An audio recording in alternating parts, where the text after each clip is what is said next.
What's up, everyone? Staniel Smooth here. I want to show you guys a cool thing we're doing. This podcast is sponsored by Canada Dips, the newest lineup to the dip game, but in CBD form. The Canada Dips lineup features products made for every man's lifestyle. All tins are proudly crafted from the hills of Humboldt County in California.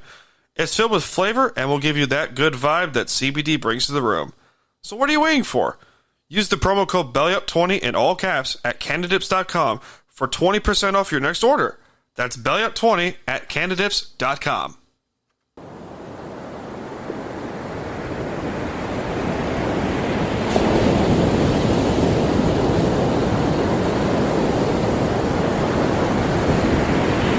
It's time to BS.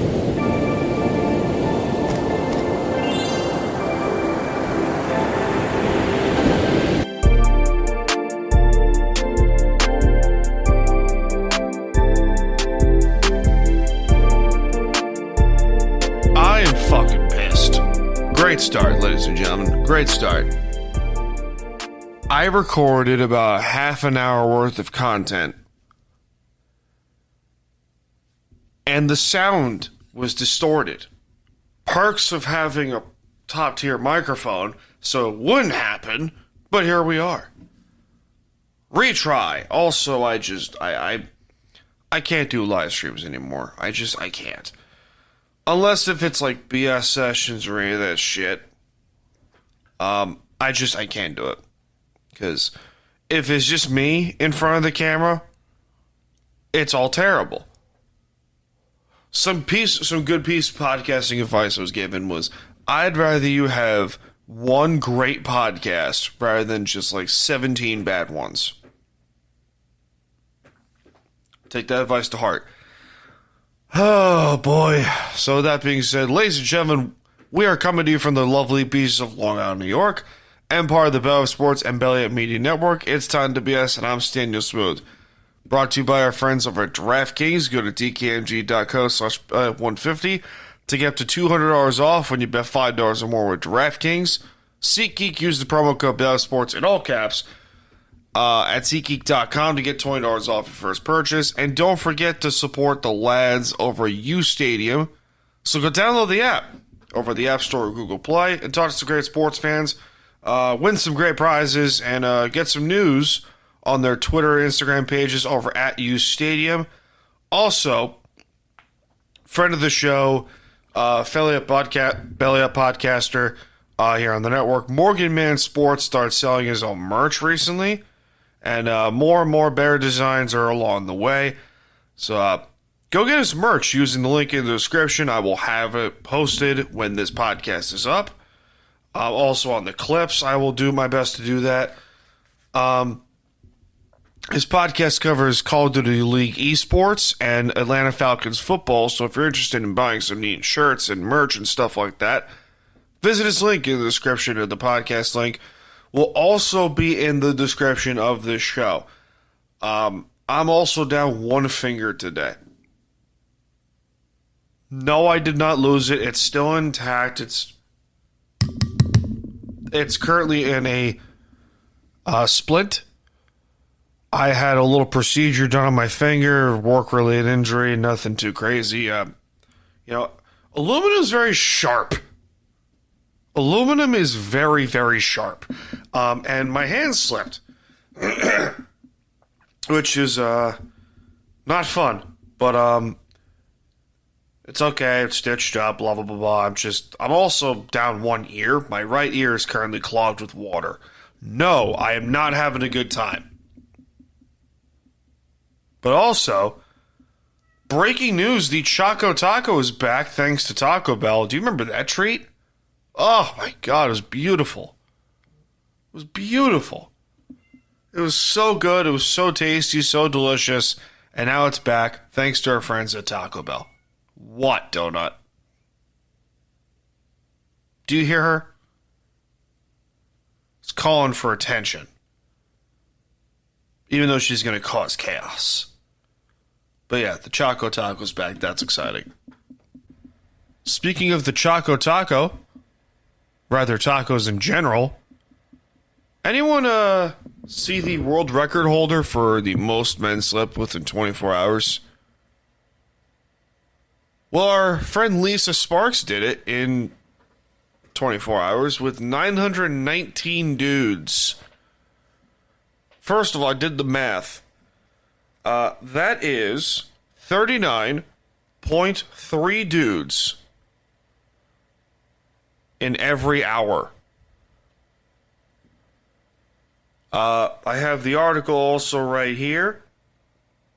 American Lisa Sparks, who goes by her alias Lisa Sparks, porn star.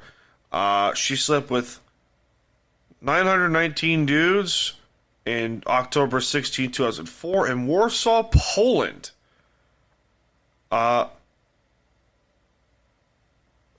Yeah, that's 45 seconds for every dude. Jesus. At the annual World Gangbang Championships, that's funny. Fought fierce competition. There was the rival who came in second, slept with 759. Good lord. I have questions. How sore do you think she was after all that? Second, like, the math doesn't add up unless these dudes are all like, you know, Dungeons and Dragons college virgins or some shit. Or they just get, yeah, just, you know, fill in the blank there. That button's going to be used. Third, how's the smell? Oh my god. The smell must be horrible. Probably smells like fish and chips or a high school, you know, football locker room. That's gross. That sounds so bad. It sounds terrible. Ugh, that's no. However, good on her for having the stones to do it. That's awesome. But yeah, that's just fucking disgusting. Speaking of disgusting, is AEW in the trenches now? They're in the gutter, all right. Woo! Darby Allin, who is the one half of the current AEW World Tag Team Champions with Sting, who probably was going to have his final match in a week or two, against the Young Bucks. Where have I seen this before? Darby Allin, basically, to sum it up, told the truth in a promo they did on the Young Bucks, who, if you haven't heard by now, are the executive vice presidents of All Elite Wrestling.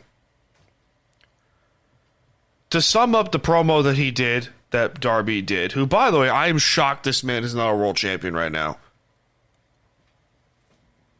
Darby Allin basically said this is all elite wrestling, not all friends wrestling.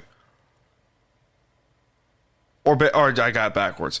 This isn't all elite wrestling, this is all friends wrestling. There we go. I got that right. All AEW has done is hire the friends of Matt and Nick Jackson, the Young Bucks, who want to do indie bullshit and not do actual professional wrestling.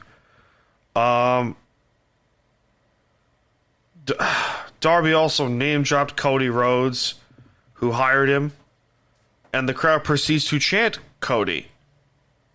The Young Bucks, by the way, the Young Bucks, I want to throw this out there. The Young Bucks were big on the indie stage. They were giant in the indies. Like, specifically Ring of Honor, New Japan, to a degree TNA.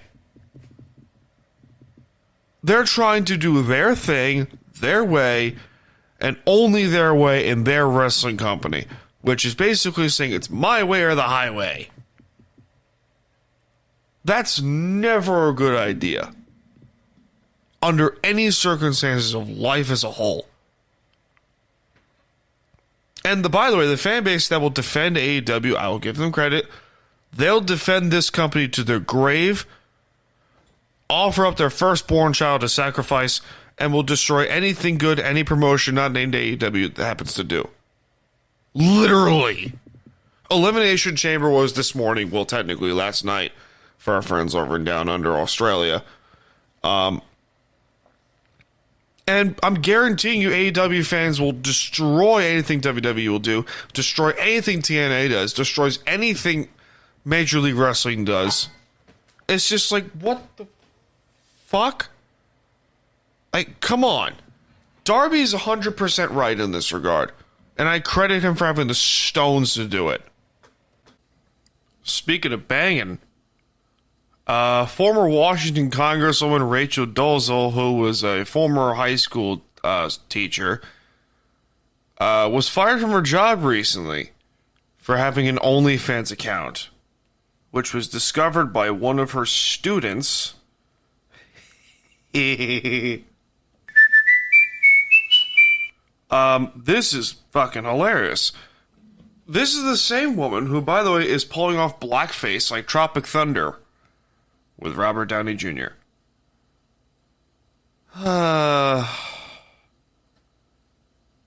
If you don't know what she looks like, just Google her. If you don't know the account that her OnlyFans happens to be, just Google. I'm sure you smart people can figure this out. But, this brings up an interesting debate that has been going back and forth for me for quite some time. And it's about OnlyFans. I am not against it. I'm not for it. I am dead smack in the middle on it. If you like to show the goods, well, that's ultimately up to you. I flat out don't care. Because sex work is a job. It can be a job. It can also be flat out prostitution. And I could see why people are against it.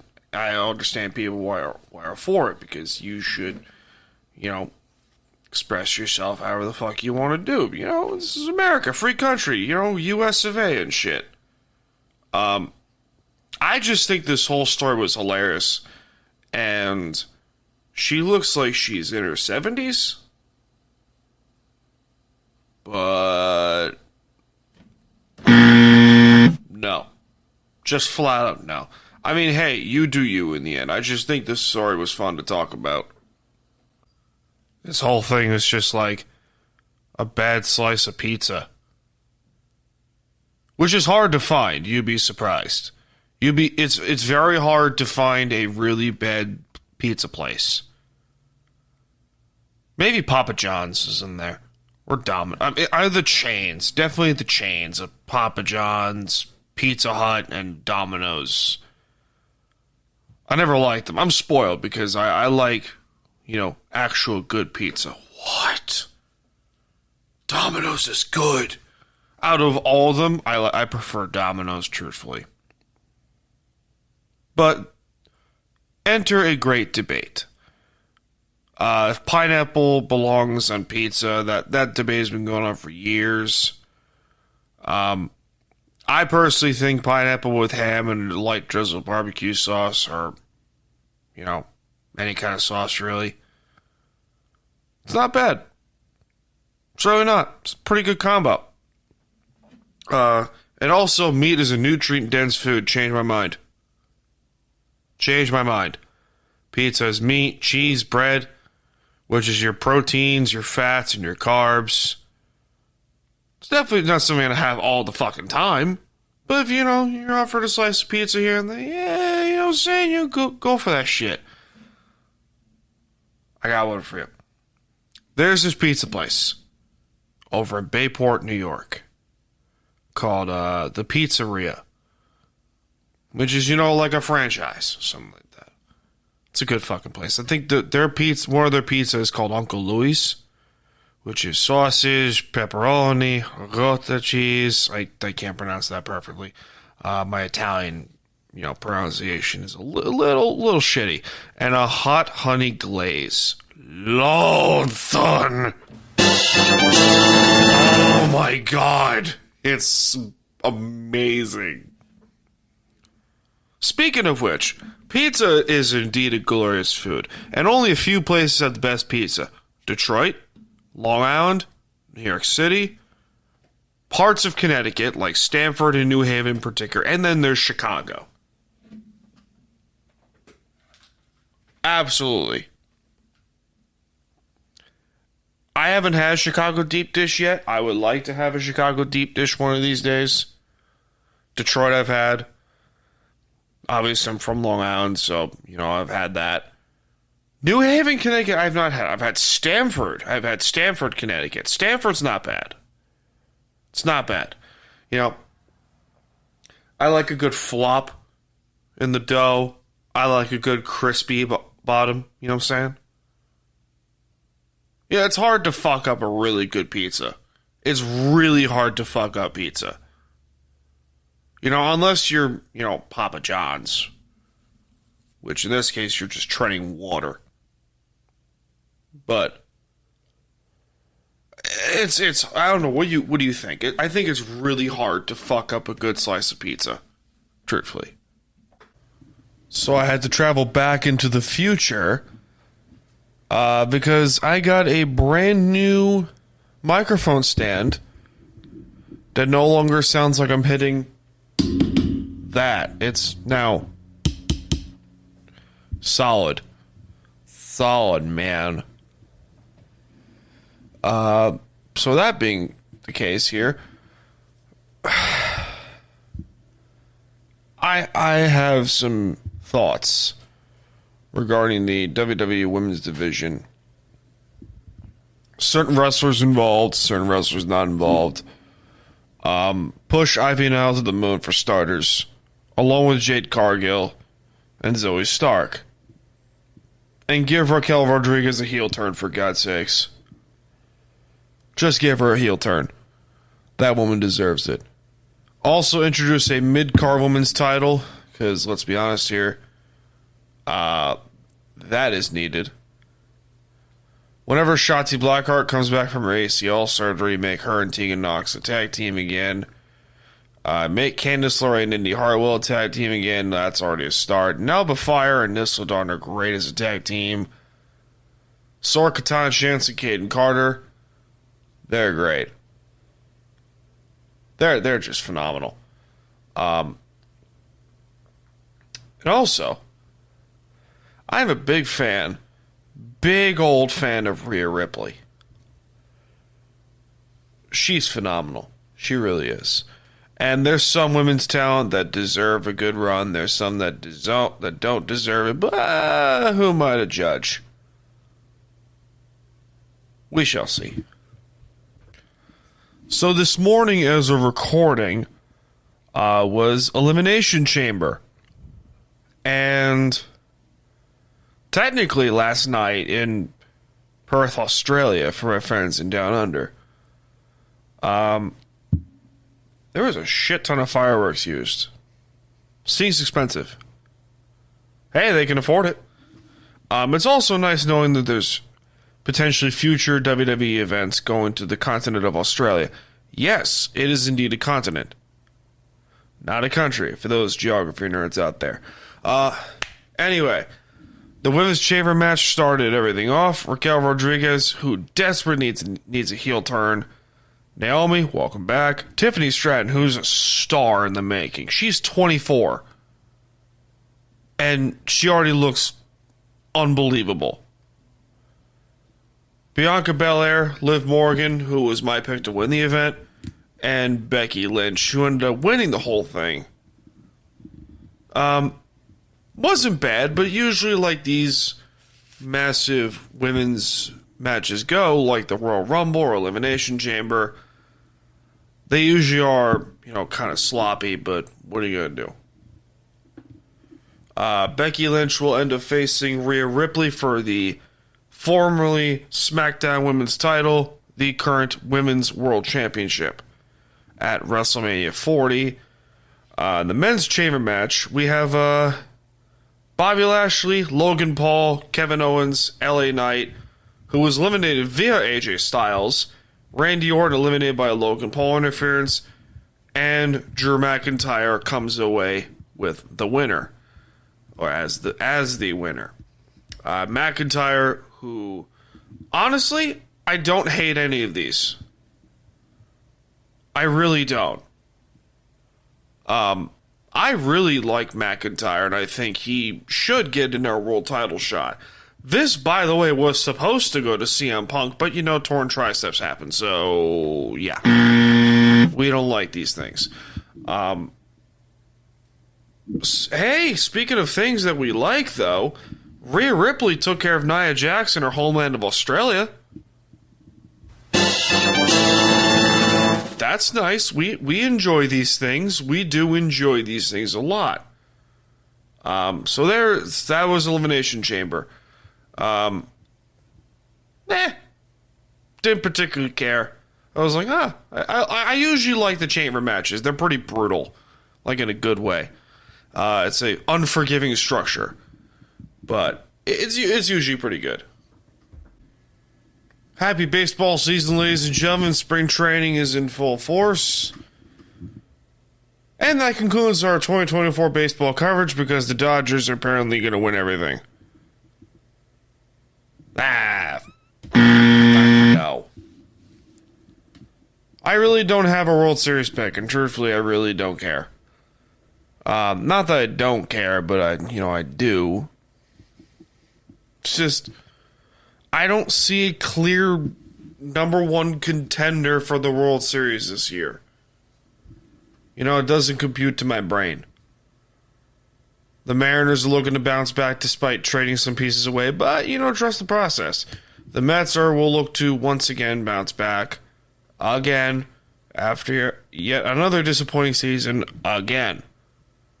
The Yankees have high hopes and have, featuring newcomers Juan Soto, Anthony Volpe, sort of, Austin Wills, Jason Dominguez, and Alex Verdugo, Giancarlo Stanton, Aaron Judge, Garrett Cole, Anthony Rizzo, DJ LeMahieu, and Jose Trevino.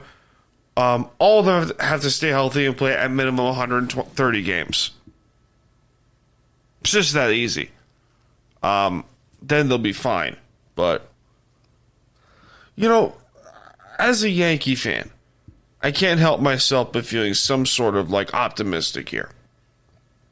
Because, I'm a fan of this team. But at the same point, I can't help myself whenever I feel a weird hint of of false optimism. As in, I really don't think this team is going to be that much better. I'm very open to being wrong. As we've discussed numerous times, I don't mind being wrong. I think the Yankees will win the American League East, but by how much is the big question here. But that's the beauty of baseball. It's 162 games. We have no idea. Speaking of having no idea what they're doing, in perfect timing because I decided to cut my cable service out completely, which, by the way, note to self, unless absolutely needed, do not renew. Speaking of cable, the New York Islanders still play on the MSG networks are a goddamn mess. They're not far out, but it damn sure seems like it. The fan base has slowly been turning on Lou Lamoriello. For some reason, I don't understand why. Because he's not the players. Granted, he signs and trades for them, but at the same point, speaking of which brings us to the fan base. This turning on the players, they're turning on the coaches. It's like, Jesus. Can't make up your goddamn mind, can you now? But I just think this is all sorts of funny to me. Because I get it that the fan base is frustrated. I completely understand. But it's one of those things where you ask yourself, what's really the problem here? What's really the problem here on Long Island? Is it the players? Is it Lou? Is it the coaching staff? You already fired one coach. You fired Lane Lambert. You brought in Patrick Waugh. It seems like the offense is clicking. The defense can't seem to do anything. Adam Pellick, I don't know what happened to him. Ryan Pollock, I don't know what happened either. There's some things where I just completely question everything. But then there are times where I really start to question just... I don't know. I'm at a loss here because they're not that far out. But it sure as hell seems like it. If that makes sense to me. Or to you guys. This is my favorite part of the NFL offseason. Free agency and eventually the draft. This is my favorite part. Because we get new players on new teams, and potentially we get some big-time acquisitions by our favorite team. And it's exciting because we genuinely have abso-fucking-lutely no idea who's going to sign where. Chris Jones, Brian Burns lead the pack in terms of top free agents. Kirk Cousins is in there somewhere. Baker Mayfield is in there as well. And then there's also Leonard Williams. T. Higgins, by the way, signed his franchise tag with Cincinnati, so he's not going anywhere. Josh Jacobs, Patrick Queen, Tyron Smith. This is just what I have written down. And perfect timing, too, because the salary cap increased by $30 million today, as of recording. I'm pumped. I'm genuinely super excited. I don't have any predictions because this is one of those things where I don't like to make predictions. But, again, if I were to make predictions, I'd just be like every other sports show on the planet. Just making predictions, hot takes, thanks for ESPN, which I don't want to be that. I want to sit here, relax, and enjoy the show. That is how I am, and that is how I will continue to do so. What do you think of... You know what? I will make predictions and say this. Chris Jones is going to go to the NFC. Chris Jones is going to leave the Chiefs and go to the NFC. Where? I don't know. Brian Burns? He could stay with Carolina. Who knows? I don't know. Kirk Cousins, I think he stays with the Vikings. Baker Mayfield stays with the Buccaneers. Christian Wilkins is a big one because he's a really good player from Miami. I don't know. I don't know about him. But more predictions probably in the coming weeks. So as I close out this episode here, I want to talk about something. Gabby Petito and Brian Laundrie, there was a settlement on that case. For those who do not know, Blue Point's very own Brian Laundrie and Gabby Petito were cross-country traveling in their van when Gabby's remains were found in Wyoming. I'm sure you could find the rest of the details. But there exists a little thing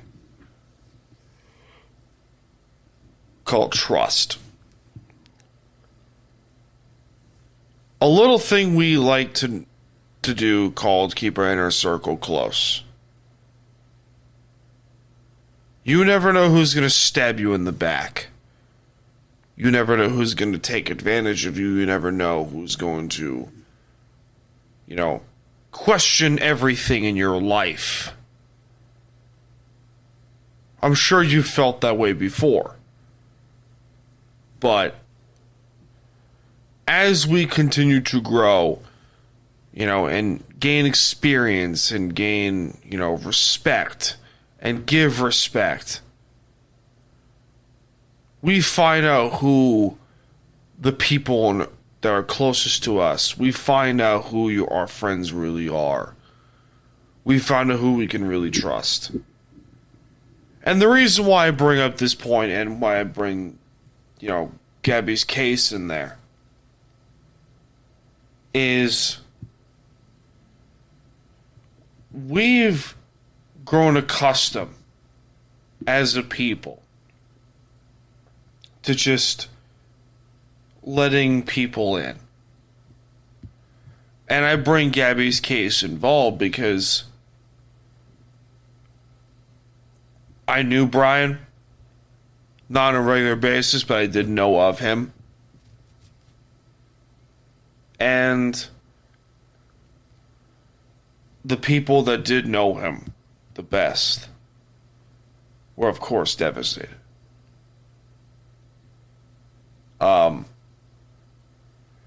And it's one of those things where my heart hurts for them. Because they knew him so well. But I think we can all learn from this is we can always learn to keep our friends close and our enemies closer. And know who our friends really are. So with that being said, ladies and gentlemen, my name is Staniel Smooth. I appreciate you for tuning in to episode 209 of Time to BS. Be sure to like, subscribe, and follow the podcast wherever you get it, whether it be Apple Podcasts, Spotify, and YouTube.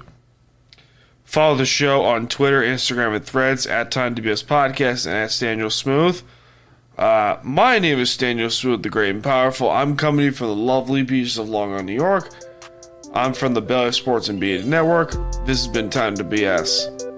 And I will see you all in this life or the next one. Cheers, guys.